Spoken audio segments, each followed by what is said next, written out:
On my ex-wife's wedding day, I lingered near the garden's edge, a ghost at the feast, not truly welcome, just a nod to old ties, politeness or pity. I still can't decide. She caught my eye across the manicured lawn, me clutching a paper cup of flat, tepid punch, same worn brown shoes for my sister's memorial.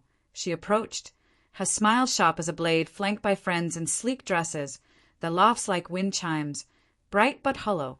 She scanned me, quipped, "Still in that old jacket, huh?"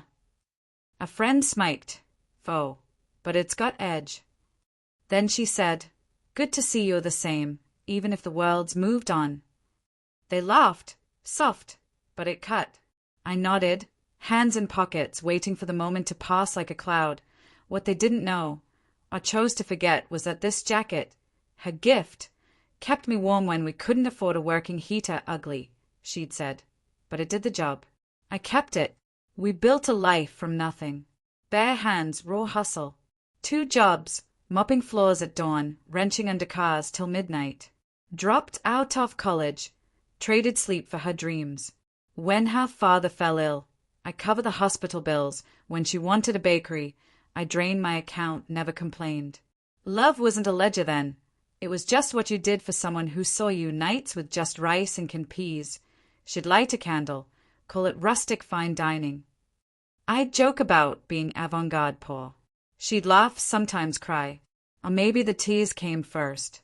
I never asked for much. A roof, a hot plate, her hand in mine when the lights went out. But bit by bit, that stopped being enough. That IT wasn't one fight. It was sighs when I came home stained. Her phone always screened down, her smiles fading at the edges. "We're stuck," she'd say. Or, "This isn't what I dreamed of." I worked harder, spoke less, thought if I held on tight, the distance wouldn't grow. But people shed the skins they were ashamed of. I was highs when she left, no tears, just a suitcase and, "You're a good man, but I need more than good." That line still jangles in my skull like spare keys. That I let her go, not for lack of love, but pride. Some silences weigh more than any shout. Time rolled on. She got her more. A man with a watch worth my rent, a house with marble pillars and a fridge that talks. Her bakery failed, but he bought her a new one, shiny, rebranded. I stayed single, not out of loyalty, but why rebuild when your hands are callous to the bone? I took quiet work, logistics, supply chains, the unseen gears people ignore until they grind to a halt. That I got good at fading into the background, better at seeing what others miss. Back at the wedding, after her jab about me jacket, I stood by the fountain, breathing slow.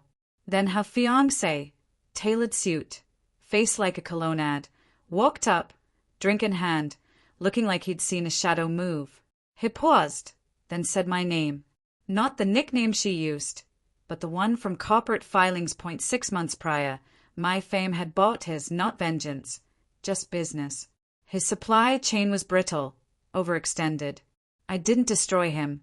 I just let gravity do its work. He tried to grin, like his stock hadn't tanked. When I walked away, that I didn't smile back. Just sipped my punch, nodded. Later, I saw him pull her aside. Her face crumpled as he whispered. Her laughter never returned that night. She kept glancing me way, as if trying to reconcile the man in the faded jacket with the one in his night maze. They cut the cake, raised toasts, but her eyes stayed dim. I slipped out before the band played. No farewells.